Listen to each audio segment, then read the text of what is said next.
हरियाणा की पहलवान विनेश फोगाट को पानीपत के अजय पहलवान ग्रुप से जुड़े युवकों ने 11 लाख कैश और 2 एकड़ जमीन देने का ऐलान किया है। युवाओं ने समालखा कस्बे के आट्टा गांव में विनेश की कुश्ती एकेडमी खोलने का प्रस्ताव रखा है। युवकों का कहना है कि विनेश इस एकेडमी में बच्चों को शोषण मुक्त अंतर्राष्ट्रीय स्तर पर खिलाड़ी बना सकती है। दरअसल विनेश फोगाट पेरिस ओलंपिक में फाइनल मैच से पहले 100 ग्राम वजन ज्यादा मिलने पर डिस्क्वालीफाई कर दी गई थी। इसके खिलाफ विनेश ने खेल कोर्ट यानी court of arbitration for sports में याचिका लगाकर सिल्वर मेडल दिए जाने की मांग की है। आज विनेश की याचिका पर फैसला आ सकता है। बोले, सरकार ने सुशील पहलवान को जमीन दी है, हम विनेश को देंगे। समालखा की पंचवटी कॉलोनी के रहने वाले अजय ने बताया कि वह मूल रूप से देहरा गांव का रहने वाला है। जब से उन्होंने विनेश फोगाट के डिस्क्वालीफाई होने की खबर सुनी है, तब से वे बहुत दुखी हैं।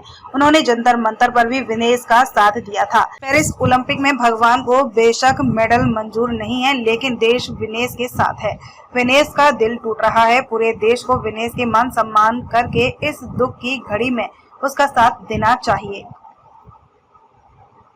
विनेश को परेशान देखकर हमारे मन में आई कि हम किस तरह उसका साथ दे सकते हैं, इसलिए हम सभी युवा एक हुए और विनेश के नाम 11 लाख रुपए कैश इकट्ठा किया।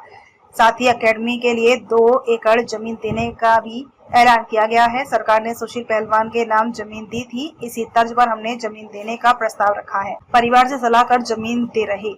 विनेश को 2 एकड़ जमीन देने वाले कुणाल ने बताया कि मुझे हाल ही में बेटी पैदा हुई है, मैं चाहता हूं कि वो भी खेल में आगे जाए, लेकिन विनेश के सारे मुद्दे देखते हुए मन बहुत डरा हुआ है। विनेश के साथ पहले जंतर मंतर पर शोषण हुआ, वह हालातों से लड़ती हुई पेरिस ओलंपिक तक पहुंची, यहाँ भी उसके साथ शोषण हुआ। अगर बेटियों के साथ ऐसा होता रहा तो बेटियां आगे कैसे बढ़ेंगी, इसीलिए परिवार से सलाह कर विनेश के नाम जमीन देने का ऐलान किया है। इस जमीन पर विनेश जब भी कहेंगे एकेडमी खुलवा देंगे, उस वक्त जमीन की रजिस्ट्री भी विनेश के नाम कर देंगे। हम चाहते हैं कि विनेश अब आने वाली पीढ़ी को अपने तरीके से तैयार करे।